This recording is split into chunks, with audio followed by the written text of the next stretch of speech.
Hi, dear listeners. This is Kate Riga. I'm here to make a quick pitch that you consider becoming a TPM Prime member. TPM has used the member model for over a decade now, and our loyal members are the only reason we've been able to weather the turbulence of the media landscape and avoid the fate that has befallen so many other independent outlets. For $70, you get no paywall, fewer ads, access to the Hive member forum, a members only newsletter, and more. For $140 a year, you get all of that, plus no ads at all. Without our members, there is no podcast, not to mention that I'm out of a job. Thank you so much for listening and supporting us. We couldn't do it without you. Hi, this is Josh Marshall, and this is the Josh Marshall podcast featuring Kate Riga. Uh, this is one of the beginnings of an episode where we have like legitimately breaking news that we heard. I don't know, 15, 20 minutes before the episode started. We had already slated in our outline that we would talk about the Matt Gaetz story, his, I don't know, improbable and absurd nomination to be the Attorney General of the United States. And as you certainly know now, listening in the future, and we know, he just dropped out. So that's done. And we are still soon enough after it happened not to know if, like, was there some new thing? Was there some new thing that has come out that maybe has more significance than we might have figured? I mean, what more? I mean, sex with minors and doing illicit drugs with them, and toss in a kind of a sprinkling of allegeds here, but I don't know, paying one minor to get another minor to have sex with you and using your unofficially adopted son's paper. I mean, what more? I mean, what more could there be? You think you sort of, you've broken it open at that point, and like anything else you do is it's hard to raise a lot of notice after that point. But in any case, point being, for the purposes of this podcast, we don't know yet if there was some specific trigger of Matt Gaetz pulling his nomination. Normally we treat, when someone withdraws their nomination, that is a, how to put it, uh, it's a given that the person making the nomination or that person's advisors said, "Hey, it, it's done. This isn't going to work. It's over." Um, it would not totally surprise me if this is actually Matt Gaetz doing this, and the reason I say that is that the DOJ declined to press charges against him. And one would imagine that the Trump DOJ wouldn't be harsher on Gaetz, to put it mildly. Having said that, when you start getting a lot of facts in the public domain, and as much as we think we know about Matt Gaetz' activities, it's one thing when you have reports, newspaper articles, and so forth. It's another thing when you start hearing about specific testimony or actual people coming forward and talking publicly. Even after you have gotten presumably some kind of you know clean bill of health from the Justice Department or whatever, it's a perilous situation when you've got a lot of facts floating around. There are ways you can find to get into legal trouble. There are other venues that prosecute people. One would think that Florida is, you know, uh, fairly safe for Matt Gaetz. In any case, I'm not saying that did happen. I'm just saying that I wouldn't rule it out in the way that one normally almost rules it out, that you figure, again, it's the nominator pulling the plug, not the person pulling the plug. We can't forget that Matt Gaetz has already resigned his seat in the House, and I guess the only thing that makes that not the joke on him is that it seems he didn't do that just because he was so confident he was going to be AG. He did that because he wanted to keep the report under wraps. So it's not clear that he's like kicking himself for resigning his seat. But in any case, there we are. So let me, um, when all of this stuff happened, I was actually in another meeting. So Kate, in addition to Kate usually knowing more about the news of the day than I do, she certainly does now because she was following this as it happened. So, Kate, what's the story, meta and otherwise? It's funny because I was, full transparency planning to come on here today and talk about how I was certain that Gates would be confirmed and that all this flurry of coverage about, Senate Republicans are squeamish is like what news outlets do to kind of create more oxygen for a story, I mean, we see this the equivalent is like during campaigns, someone will run like a spirited campaign against Mitch McConnell and it'll get a ton of coverage and it's like maybe this is the year, and then he wins by like 15 points and no one ever talks about it again. Um that's kind of how things were feeling to me. I was on the Hill yesterday and you could just see Republicans following the old playbook, doing the whole he deserves process, due process, not to be, pilloried in the media for unsubstantiated charges. I mean, it's the same conversation that led to the Kavanaugh confirmation, which a lot of Republicans were explicitly comparing it to. So you could kind of see a few steps ahead of where we were headed here. We were going to have some hearings. Democrats were going to get excited about kind of holding Gates to account. Maybe these poor women would be dragged before the committee and have their lives ruined. And then, Gates kind of gets through anyway with maybe Murkowski and Collins voting with the Democrats. I just thought that was pretty clearly the way we were going. So, which is a long way of saying, Josh, that I really do agree with you. I would bet that Gates pulled his own plug here because, I mean, Trump comes from the school of you can't apologize, right? You can't back down. Like the choice of Gates in the first place was, I think, pretty plainly read as there's a new Fuck sheriff in you. town and you're going to do Yep. what I want. Yep.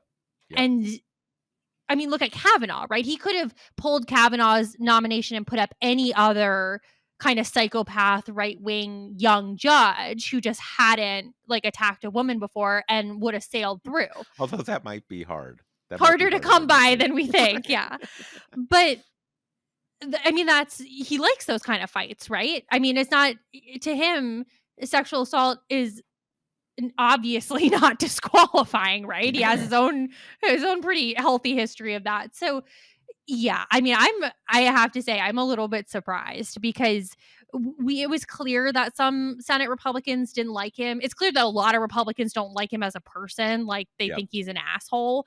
But we were already in the realm of kind of all of the concerns were being given by anonymized Republican lawmakers to like Politico, right? I mean, these weren't profiles and courage shaping up here.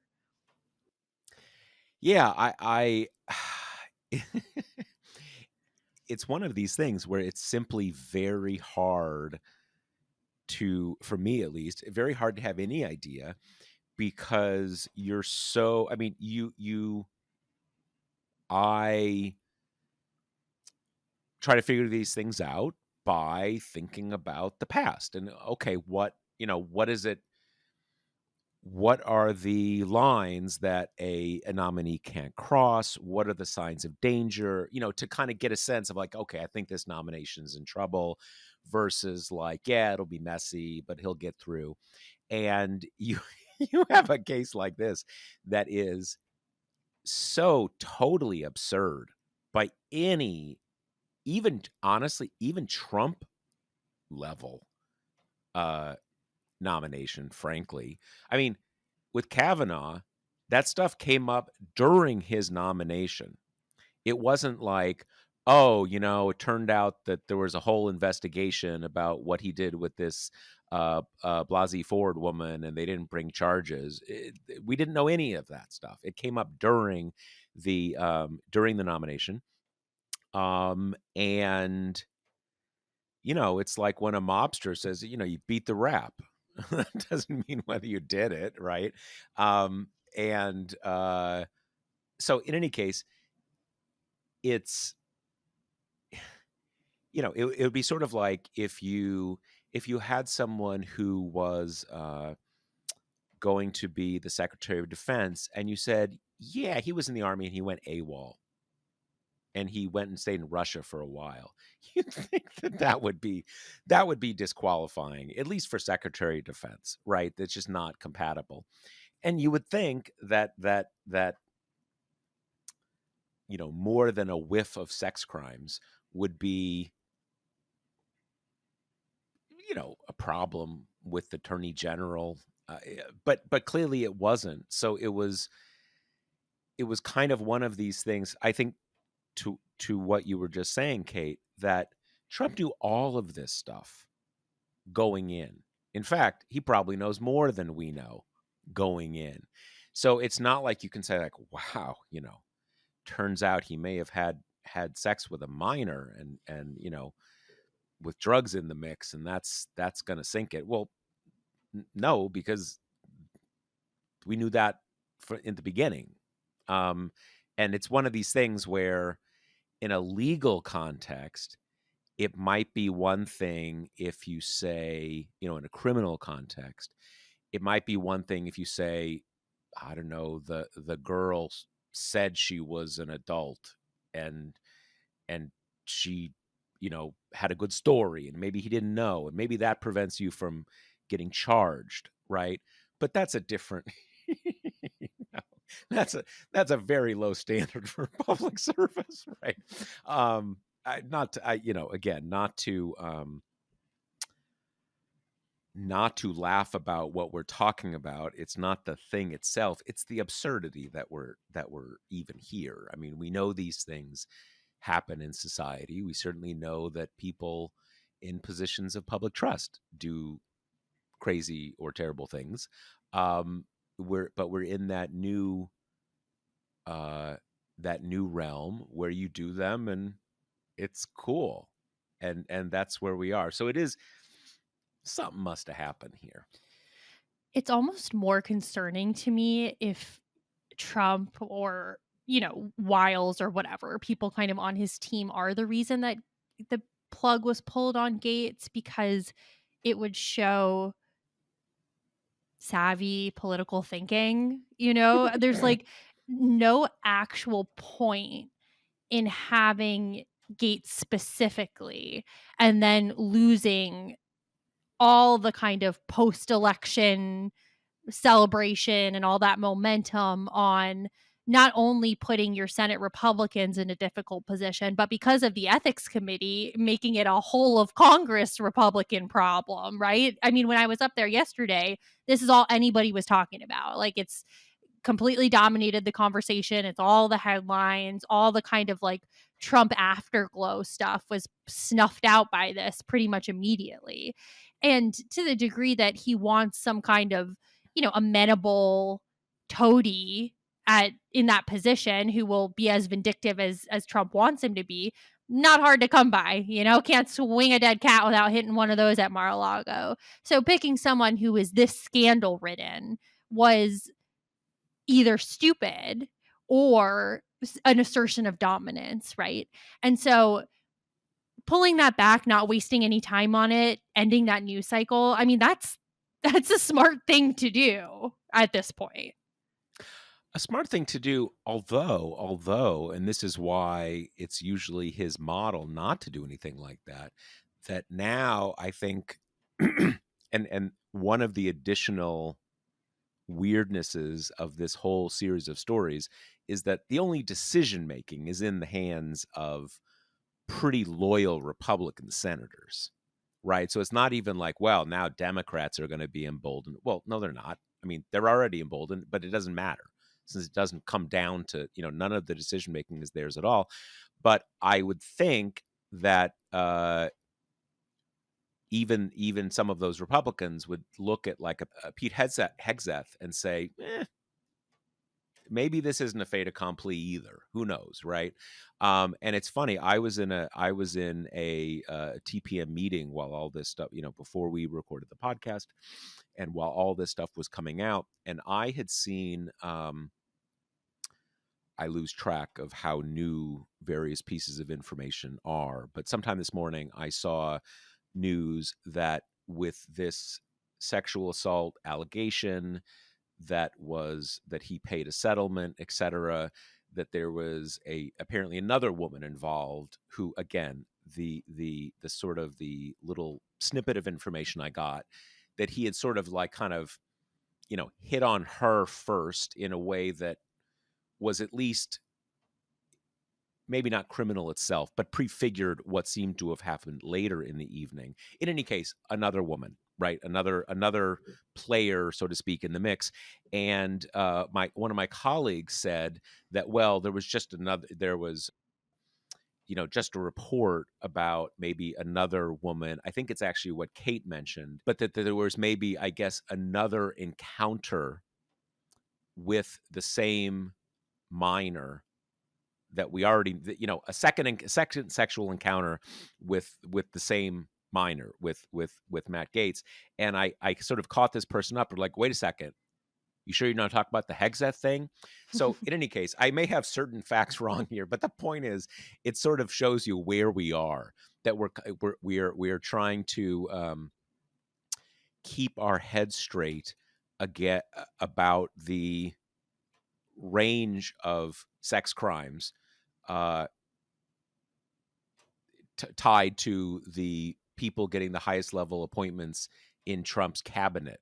I mean, it's almost like you could say, there's a broad diversity of sex crimes in the Trump cabinet. Not just your kind of garden variety assault, rape, but also sex trafficking and sex with minors. And you really, I mean, the whole thing is so absurd. You don't even quite know where to go with it. But on a more serious level, I do wonder whether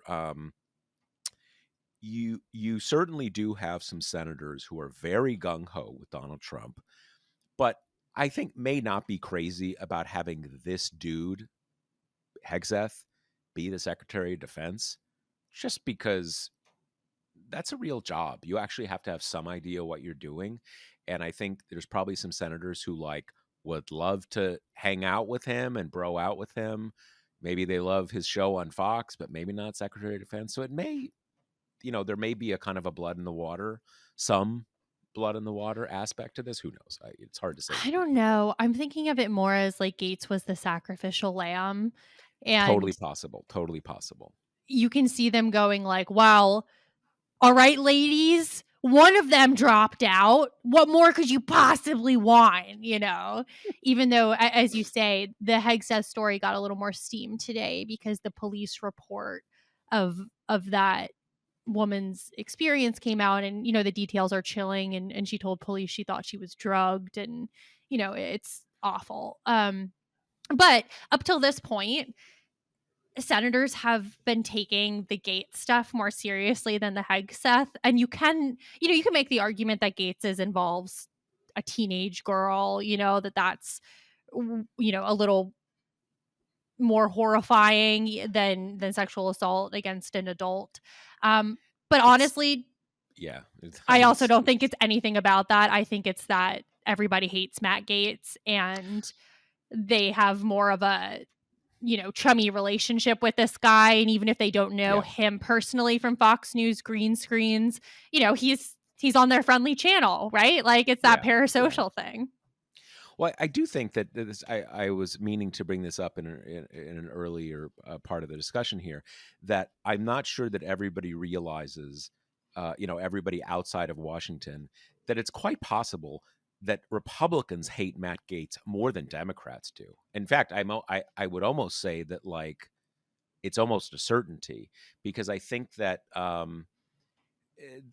there is a small degree of idiosyncraticness that he has on certain issues that has led a few Democrats actually to partner with him on some bills, because he does have a kind of a libertarianish sort of streak to his politics, and to a great extent.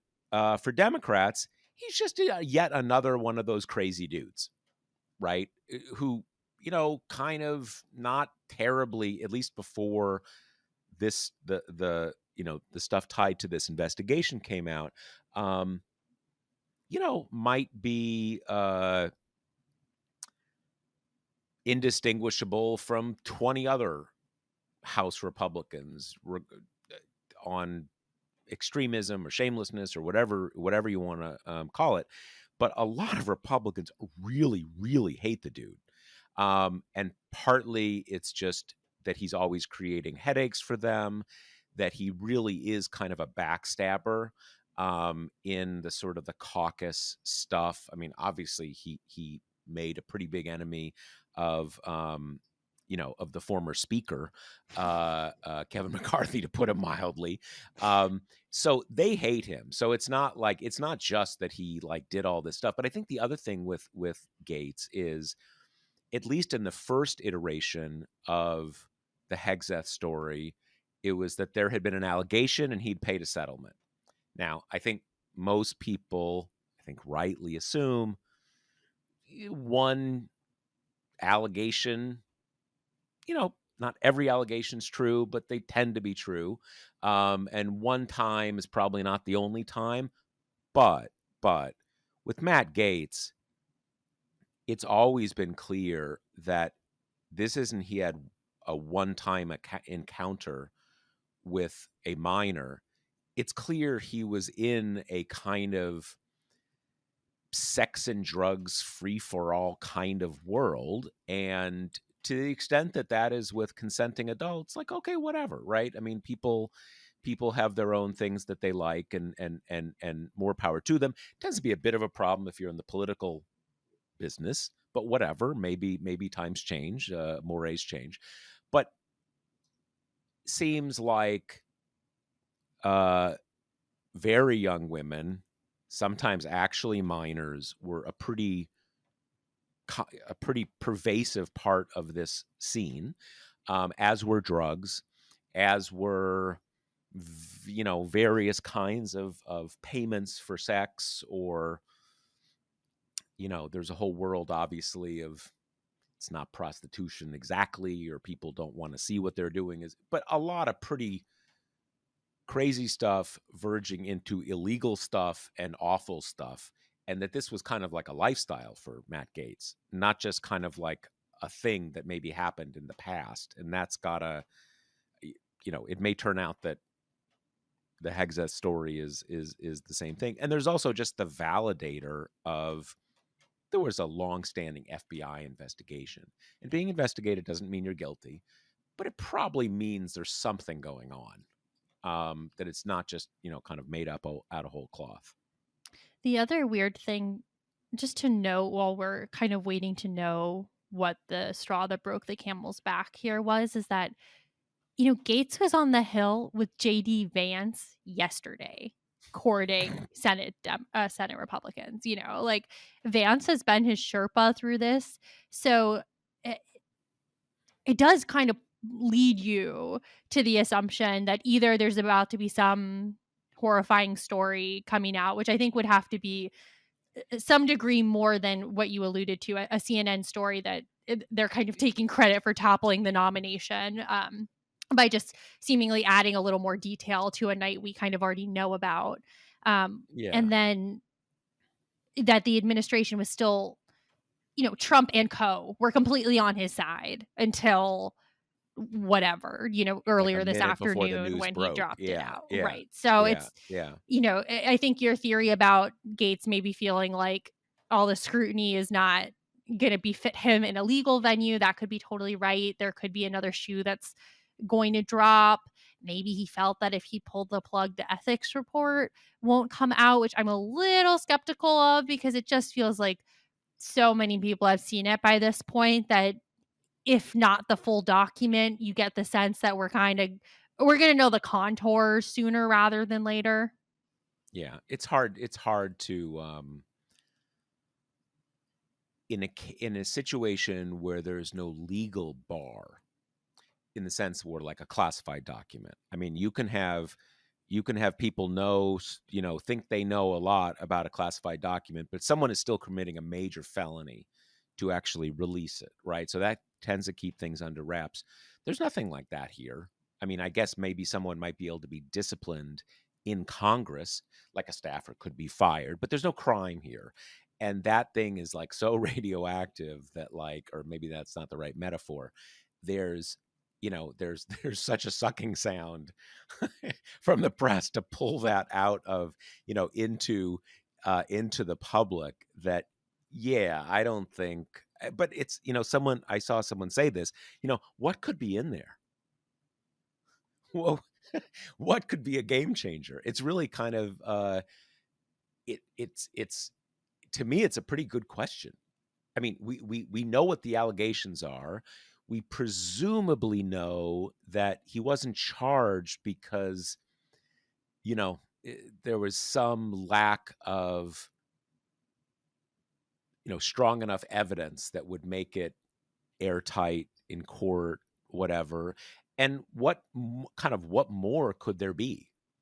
Right? I mean, even like, I forget now. I thought there were two minors involved in this meta story. Maybe I'm wrong about that. Maybe there was just one, or at least one where it seemed like, closest to being charged for. Uh, would it make it a dramatically different story if there were three rather than two? But you get the idea. I mean, generally speaking, sex trafficking minors is seen in a pretty poor light in this country. I mean, even in this, and I'm being serious about this, that we know that there is a whole chunk of this country that thinks sexual assaults and rapes are often just, the woman gets cold feet or, changes her mind after the fact. Whereas sex trafficking minors is, it, you know, it's sort of like the one thing that remains thermonuclear in our society. Like, you're close to that and you're done, right? Whereas clearly we know that you can be close to all sorts of sexual assaults and harassment and rape, and you're not done at all. So who knows? Kind of curious what his next line of work will be. I would Well, think I think podcast. Don't want to bring shame on our industry, but would be a pretty good bet. But who knows? and I mean, you briefly mentioned this earlier. I think there's some question as to, is he definitely out of Congress at this point? Because I he guess he might have just resigned. said that. Yeah. Well, he resigned from the The committee. 118th Oh. Congress, but was reelected for this Oh. upcoming Congress. Oh. That's right. Actually, I think actually I hadn't thought about that at all. But his resignation is irrelevant to the next Congress. I hadn't thought about that at all. Which, if if that's how it plays out, then the resignation was kind of brilliant, because No, heads it is. off It has a the time ethics limit on a committee, Yeah, and totally, then he totally. gets to come right back. I had not thought about that at all. That is, I mean, I'm trying to, just live here, think through the different permutations, but each term of Congress is a new term of Congress with a legal warrant that comes from an election in your district that is certified by your state. And so that resignation, as far as I understand it, is irrelevant. But it's convenient in that he is a former member of Congress until January 3rd, when new members of Congress, even when they're old members of Congress, but again, new term, new member, that's actually the specifics of how it works. I think it's perfect that he's got a a coupon, a pass to come back, that on January 3rd, 2025.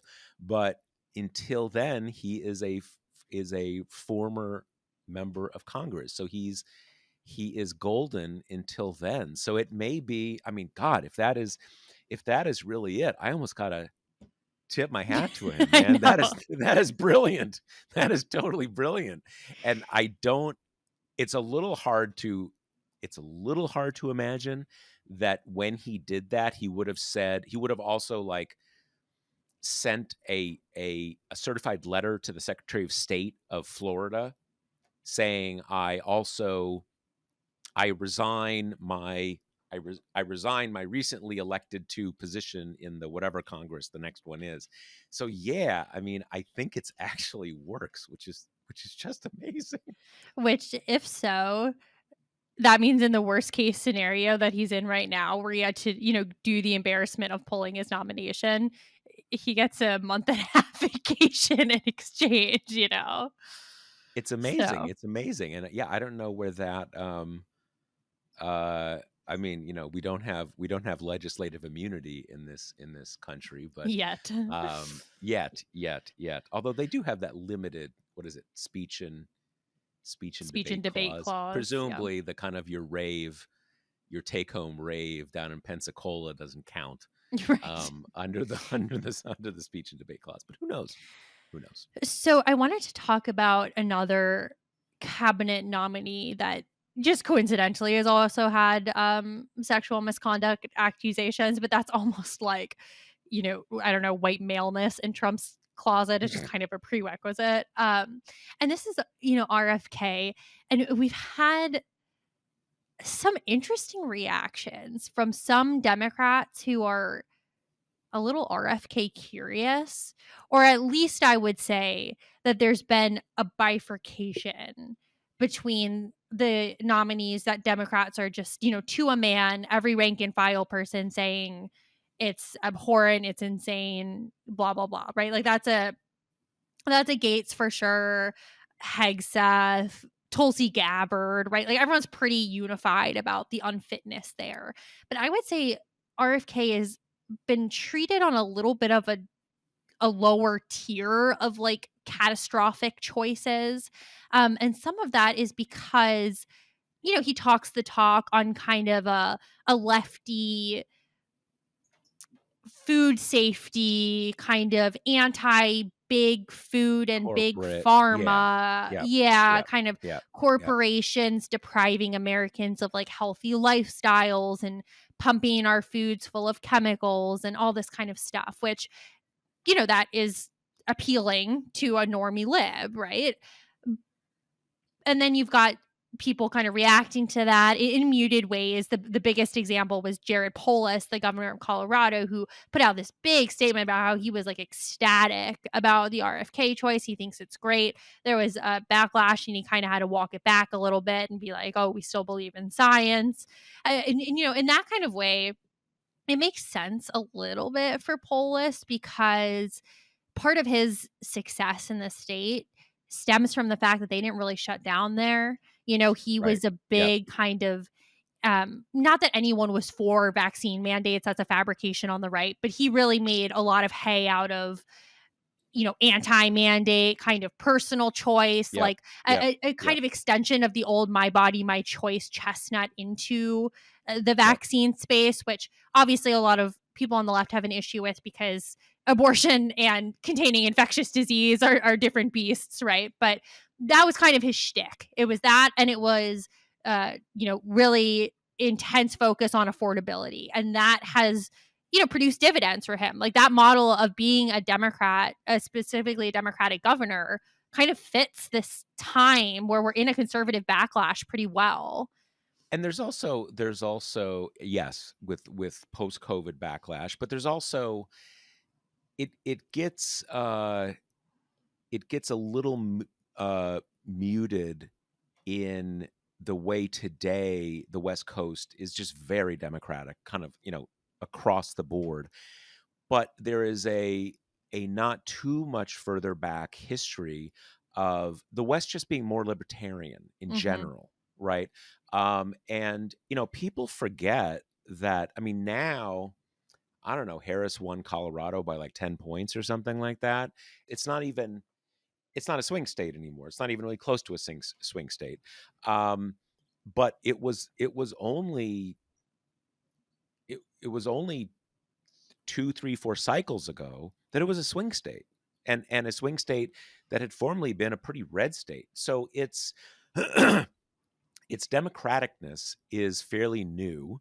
Um, uh, and so, it kind of makes sense at a few levels. And look, it's coming up in this whole, you know, say say no to activists conversation that we have going on. And can people depart from orthodoxies and stuff? Without getting into what the orthodoxies are, not everything can be an orthodoxy. You have different people who come at politics different ways. You have different states that have slightly different political cultures. So, if he was sort of, less on vaccine mandates or less on lockdowns, like, okay, every he remained popular. It must have worked and all that kind of stuff.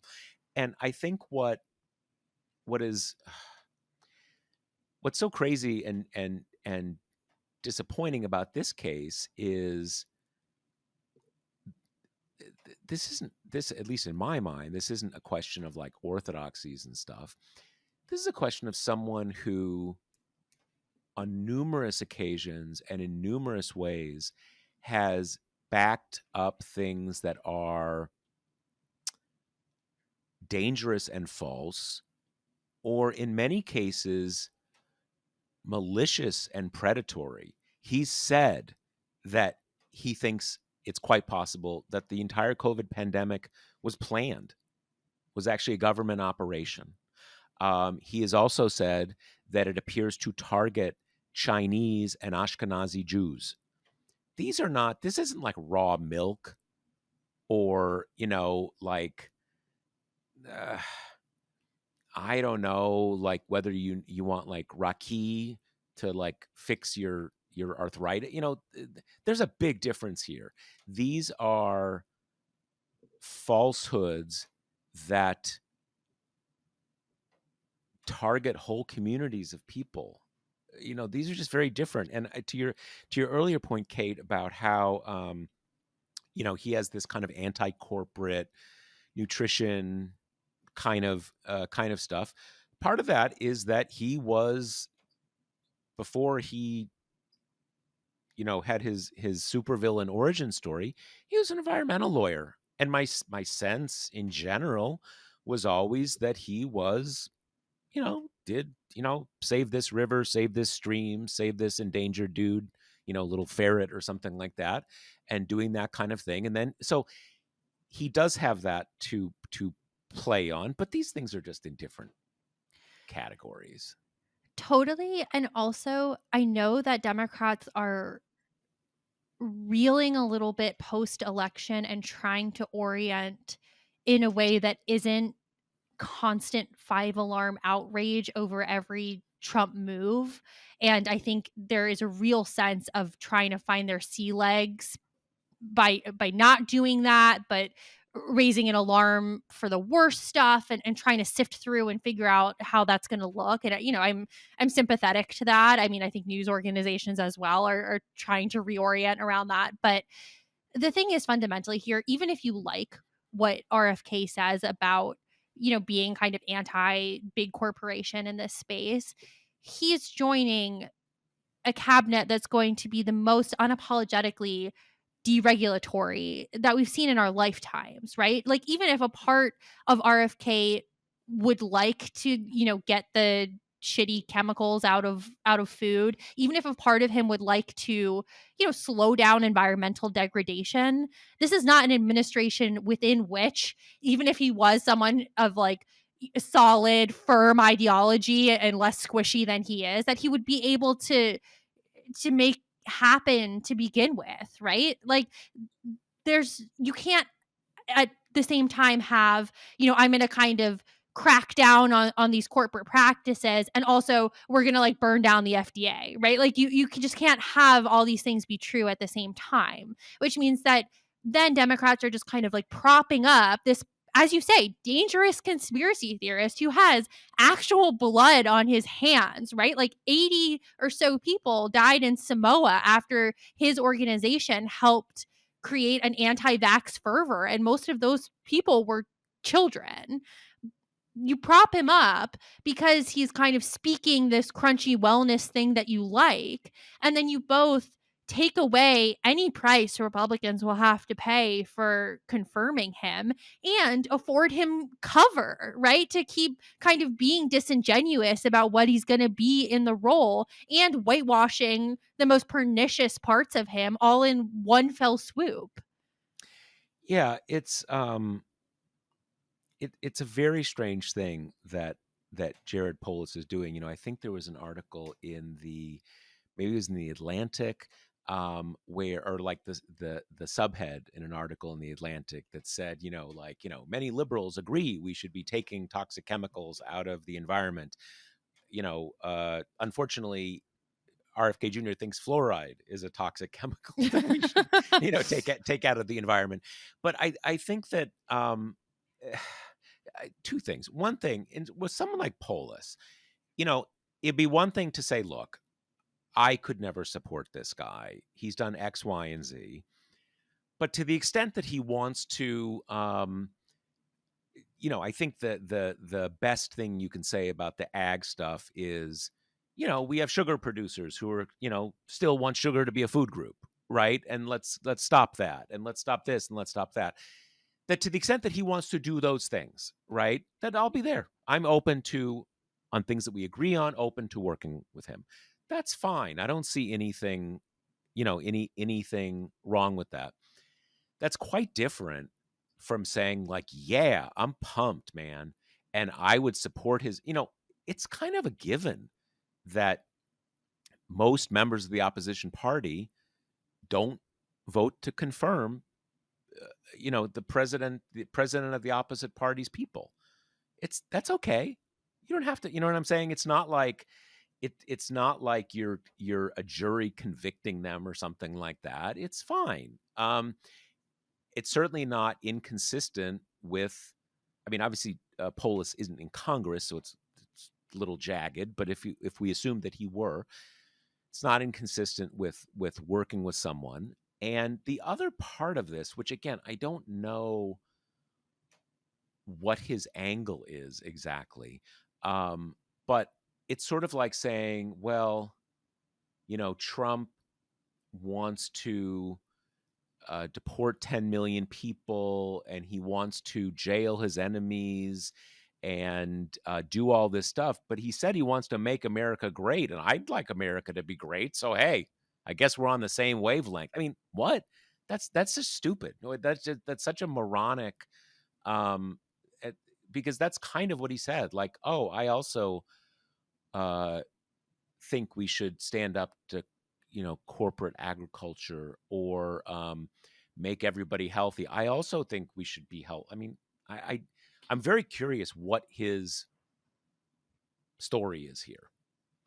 Yeah, and I also am concerned about it because how Republicans won this election, at least in part, is by tricking people into believing that they are the kind of anti big business, anti corporation, anti billionaire party, right? They're the working class guys.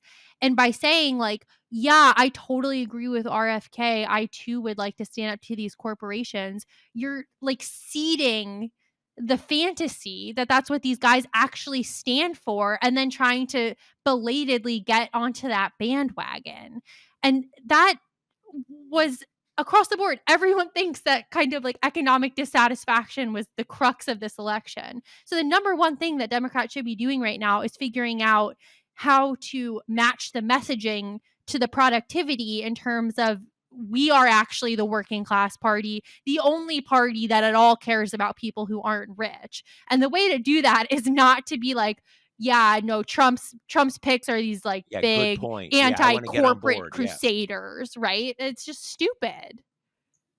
Yeah, absolutely. And just one more point along those lines, that one of one of RFK's and his community's biggest sort of anti-corporate points is like Pfizer. they're sort of forcing their product on everybody and making tons and tons of money. And look, there are certainly issues with Pfizer and the other drug makers that made, COVID vaccines, um, and overcharging, blah blah blah blah blah.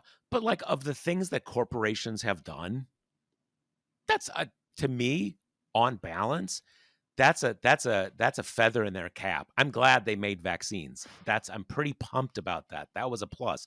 I'm not saying they should make quite the windfall profits that they are, and we can talk about that. But going back to what I said about, oh, making America great. Who doesn't want America to be great? That it's sort of like what that author said about toxic chemicals. Like, yes, I want to get toxic chemicals out of our environment, but fluoride maybe is not what we consider a toxic chemical. That for a lot of these people, their biggest beef is that they made the vaccine. The vaccine's good. The vaccine is actually very good. It's the only way that we avoided millions more. Just, why are we even discussing this? So it's important to go beneath the it's important to go beneath the slogans, because even on the stuff like, yeah, Democrats are against, big corporations and standing up to corporations making the vaccines, let's give them that. Thank you, Pfizer, for getting behind the vaccine thing. That is a really fundamental point because I think even if some of RFK's crunchy wellness stuff is appealing, the thing that he feels the most conviction about and has been most steadfast in is the vaccine thing. There's just no question. I mean, there's a reason it's become his calling card, and that's because other things have come and gone, right? Like, he's been really anti seed oils for a time and anti kind of artificial dyes, but that stuff has been much more on the outer perimeters. Like, it is all vaccine stuff.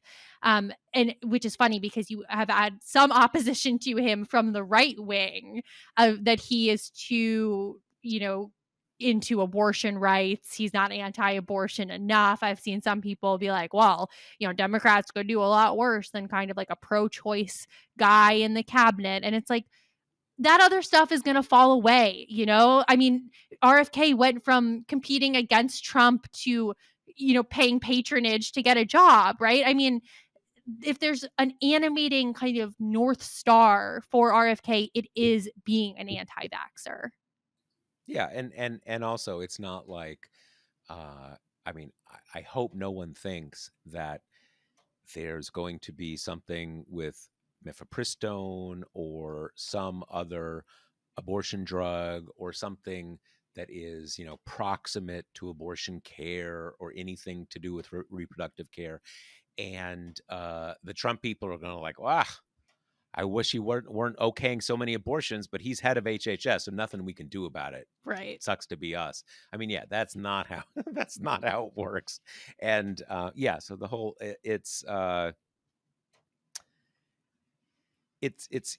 you would expect, in a more normal world, you might have a controversial HHS secretary nominee if it came out they're very into supplements.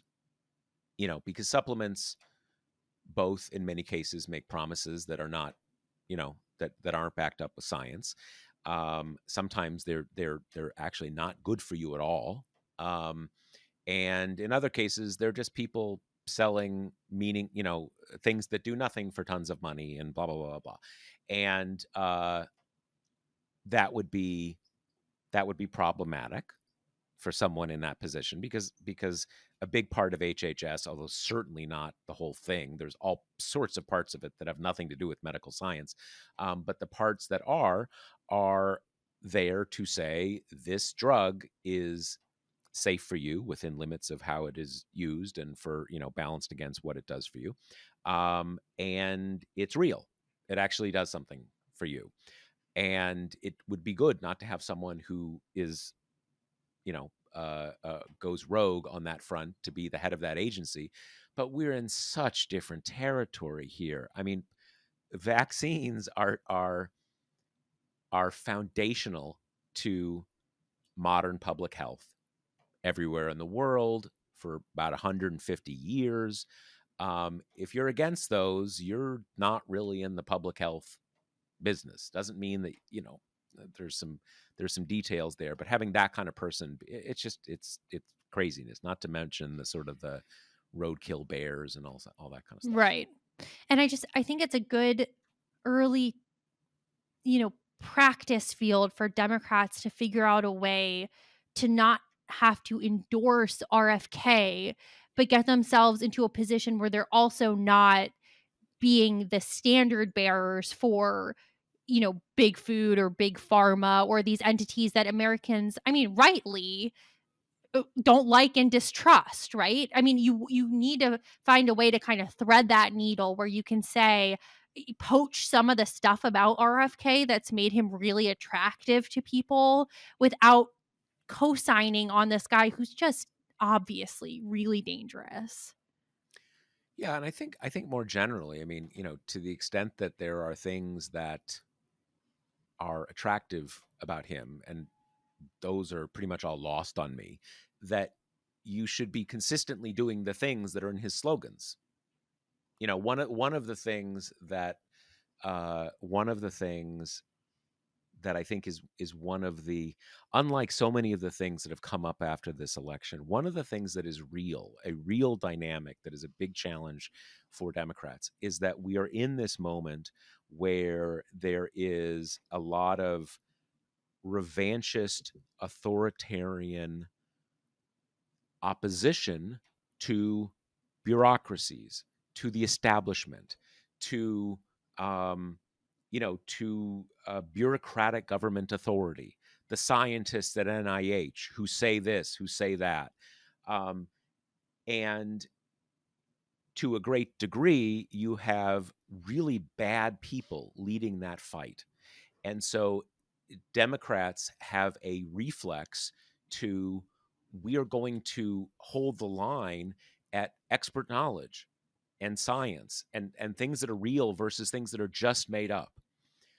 However, that often puts Democrats in the position of being the reflexive defenders of the status quo and the establishment, whatever you want, whatever you want to call that, and that is a very bad position to be in an era where people don't like the status quo and people have a lot of distrust in institutions, and in some cases for good reason, in many cases for good reason, and that challenge how, because you don't want to just say, just because people don't trust anybody, say, well, yeah, let's not just listen to the pointy-headed scientists. What they say will cause an infection. What do they know? That's not a good position to be in. But again, that is something very basic. How do you not be the reflexive protector of the establishment, the status quo, the bureaucracy? What are all these things? That is a big, big challenge, and I don't think Democrats have figured out how to quite how to quite do that. That's a much realer challenge than, should we not check this box about trans operations for people in custody for pre-deportation or something like that. Exactly. And I think that's why this nomination is a good place to practice, right? Start trying some stuff out, see kind of what works. So before we wrap up, we're gonna do a little mini kind of, I don't know, worst of the week, a little mini media dukes for people who have just been really annoying in the kind of either media space or thirsting for attention from media space. So we'll start briefly with Morning Joe's pilgrimage to Mar-a-Lago to make amends, to lay down frankincense and myrrh at the feet of the president elect, who, after Joe and Mika did this, will remember that Trump previously, I believe, said that Mika was bleeding from a facelift, something along those charming Something, yeah, lines, when something he was really really, into yeah, talking about, like, women and blood. bleeding. Yep, yep. Yeah. They came back, they said that they did it, on their show, that they are reopening lines of communication, that don't worry, MSNBC viewers, we still really disagree with him. Apparently, they hemorrhaged viewers, at least from that first show, when people were watching. And there are subsequent reports that this was out of fear of retribution. And Trump has been fairly open about that. And people in his orbit have said specifically that kind of MSNBC opinion talking heads people should be worried. So, I mean, it's not hard to imagine that that's the path that took us to this particular grand stand of courage. Yeah, it's, one of the things that was very strange there, that whole language about, kind of reopened communications or whatever. It sounds like they think they're a state or something, right? Yeah. Restored diplomatic, or like it's sort of like there's something a little a bit much about even the sort of the concept, right, of reopen it. Like what? Like what is that? What are you talking about? You're a TV show, and a big TV show, but a TV show. You're not like, this isn't like the US opening to Cuba under Obama, right? This is, let's be real about who we are. And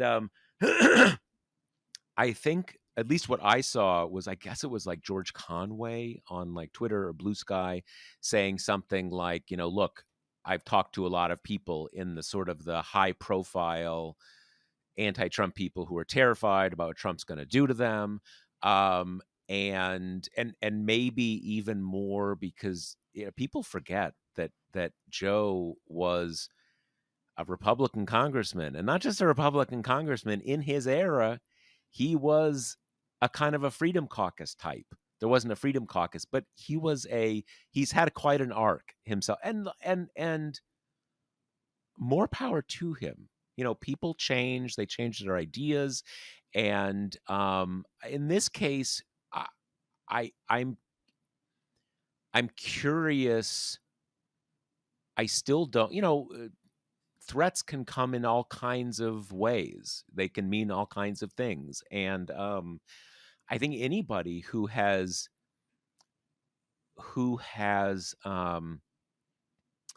prominently made enemies in the MAGA world, right? Not just Trump, just that whole world, um, knows that there's potential repercussions about that. And what those repercussions might be, who knows, right? It's there's just being trash talked on Truth Social, which presumably, hopefully, people can hang tough for that. There's kind of medium stuff of like suddenly you're audited. Those things happen. Those things happened under Richard Nixon.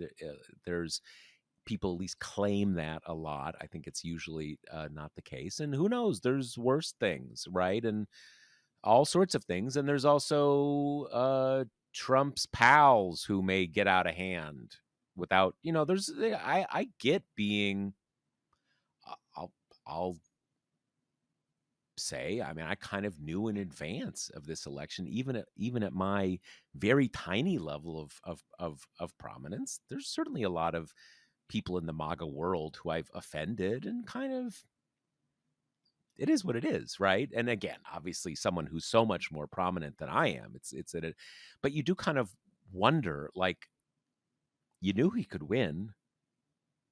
Did it does seem like it's not like they slowly got a little softer on him. It's pretty abrupt, right? And pretty prominent. That just does make me wonder what's. I'm not. It's not even a matter of defending them. Even if you think it's terrible, there must have been some thought process, and I'm just curious what the thought process was. I mean, on a different show, I would just assume this is an access journalism thing, right? I mean, it's the same reason why like what we think of as the Beltway publications Yep. have a Yep. lot of trouble ever being hard on Republicans because you Yep. need those Yep. people as sources. But that's not really the space they occupy. You know, Exactly. they're Exactly. pretty like outwardly just a kind of analysis and criticism coming from the left. I don't think MAGA sources are really running to them with information. Um, and you know, I'm of two minds. On the one hand, you want to take Trump's threat seriously in terms of journalists feeling scared is clearly bad, right? Yep. And you do obviously make yourself a target if you're kind of a big high profile enemy. On the other hand, I'm a little bit like they're both extremely rich and have a lot of power in society, and I am less worried about those folks than, you know, when Mag Universe kind of brings down its hammer on the, you know, the Georgia election women or people like that who've got none of that insulation Hmm. from the Hmm. attacks. I also am a little bit like, you know, as journalists working in the United States, even though we're entering a scary period based, you know, from what we had before, we occupy a pretty privileged position, you know, when you think of journalists who are working under much more punitive regimes, who are, you know, threatened, harassed, hurt, and killed for their work. So, you know, from that vantage point, it makes the capitulation look pretty weak. Yeah. Well, that again, that is the part to me that I would like to know what the story is, because it just doesn't fit to me. I mean, presumably they're going to keep doing Morning Joe. They have damaged that show. Maybe they'll come back from it, but they have clearly created a uh you know a significant perceived breach of trust with their listeners. And they're not stupid. They they've got an I mean, I think that's the reason why they talked about it on their show, right? They didn't want it to like come out or whatever. So again, I it just doesn't add up exactly, because as you said, it's not like they're not like Playbook. We're kind of like, oh, we're out of business if we get frozen out by, the new administration during a trifecta. It's it, broadly speaking, it's an anti-Trump show that is certainly not all liberals, but all the sort of the broader non-MAGA world, all that kind of stuff. So it's like I remain more confused. Like why Jeff Bezos does it. I totally understand why Jeff Bezos does it. I don't like that he did it, but 100% it crystal clear. He's got multiple businesses that a hostile president could do damage to, and he's a businessman, and so crystal clear, and many other cases. But this one remains one like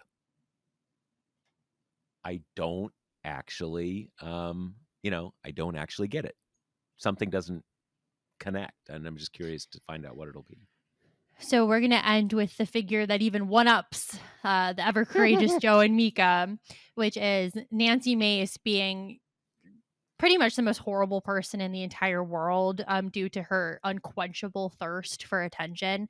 And this is something we knew about her before, right? Like basically everyone who's ever worked for her quit and then went right to reporters to talk about how terrible she is and how she would have these crazy expectations to be booked on national TV twice a day. And, you know, she's always been like this. She kind of runs to where the attention is. The only reason that she was part of the 8 that dethroned Kevin McCarthy was because she knew that if she did that, she would be the center of reporter scums for the foreseeable future.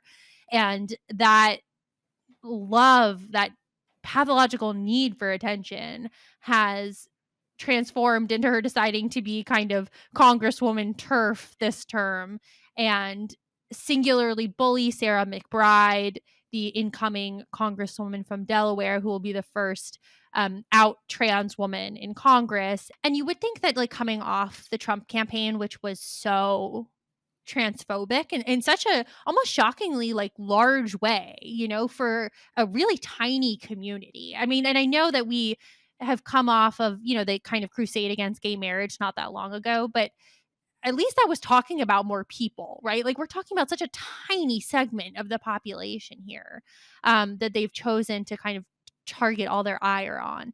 Even with that in the rear view, I mean, she's being horrible. And McBride has responded and said, I'm not here to fight about bathrooms. I'm here to kind of stand up for the people of Delaware type thing.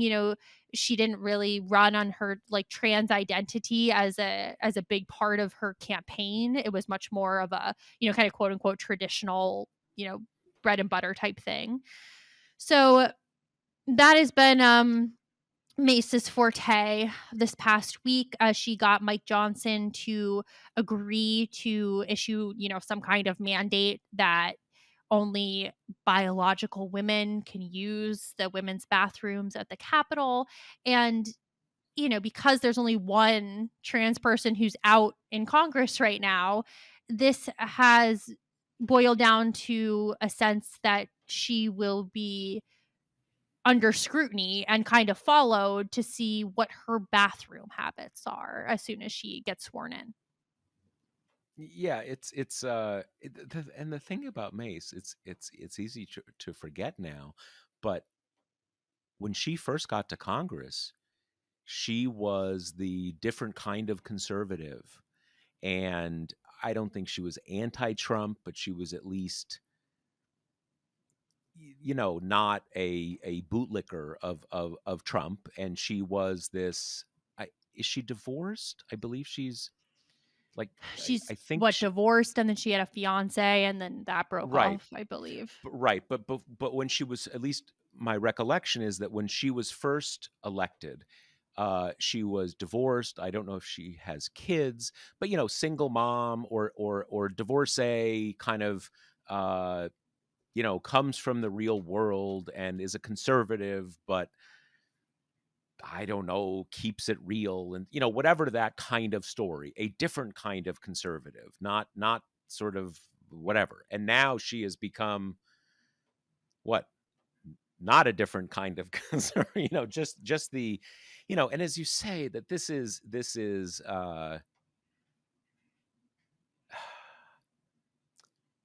not just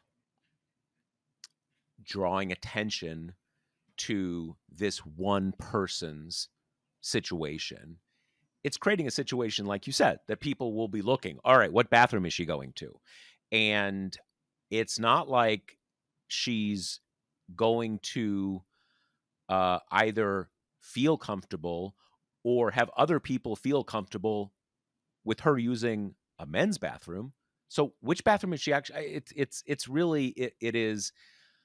I'm struck by this because even by the standards of congressional Republicans, it is cruel and gross, which is saying so much, right? That there was, I don't know where exactly he has come down on this, but even Mike Johnson, in his kind of bouncing back and forth, seemed to, want to get all the credit for men are men and women are women, and transness is fake and all this kind of stuff. And yet, like, we don't want to be total assholes. Like, I don't think he held to that position, but but it was a little hard, even for people who don't struggle with being cruel. It is just gross, and I don't know, almost uniquely cruel. And many people are victims of cruelty in this era, but this feels more gratuitous than many other things, I guess, is what I'd say. I totally, and I think part of it is just because the bathroom litigation in particular, while not new for, homophobic and transphobic people, I mean, there's such a rich vein there, from it harkens back to like the civil rights movement, it's just this, you like to think that we, to some degree, expunged the the evilness of thinking that some human beings are so different that you can't even be in their close proximity without being in danger, you know? It's just so beyond the pale of the milder bigotries that we've become accustomed to. It's so violent in its thinking, you know? It's so clearly such a short step from, "I will not use the same bathroom as this person," to crimes against them don't count the way they would for normal people, that it's just there's nothing you can't, like, make fun of it, you know? You can't even really kind of mock Nancy Mace for being the most pathetic person alive because it's so, as you say, it's so brutal and just vicious. Yeah, I think, one of the things I think there are many people who hear about trans people, people who used to present as male, who were, were that was their assigned sex. They were born male, whatever language you want to use, and they're trans, and they'll be using the women's bathroom. And I think you have a lot of people who it's out of their experience.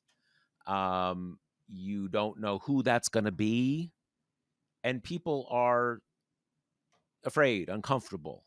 And I'm not defending that, but being afraid or uncomfortable is a human thing.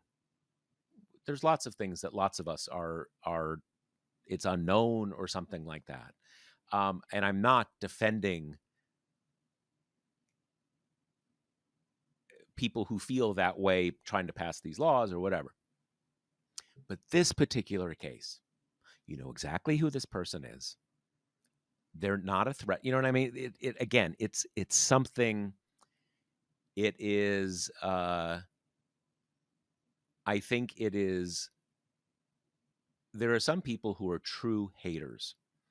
Um, a lot of discrimination is supported by people who are uncomfortable or a little scared, or things are new to them and they don't like new things. Um, this particular act on her part just seems so transparent in that sense. Because again, you know who this person is. There's literally one person, right? You are, for a kind of cheap, transient hit, are humiliating this person, and making their ordinary daily life difficult in a very practical, in the most practical of senses. It's just gross, and I've tried to express that in many ways. I'll leave it at that, but it's pretty bad. I mean, I think it's the same reason why people always talk about how Andy Bashir has pretty successfully batted back some anti-trans legislation in Kentucky and still retained a lot of popular support.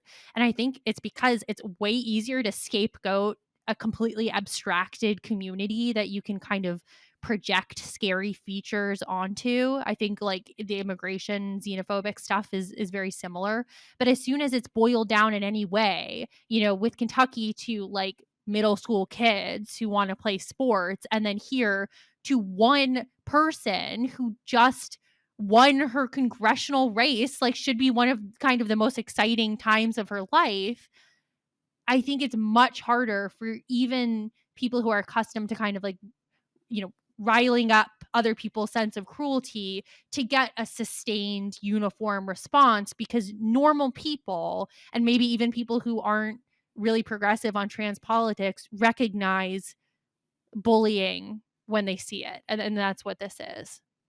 Right. Yeah. Well, it's a sort of negative and unfortunate note to conclude on.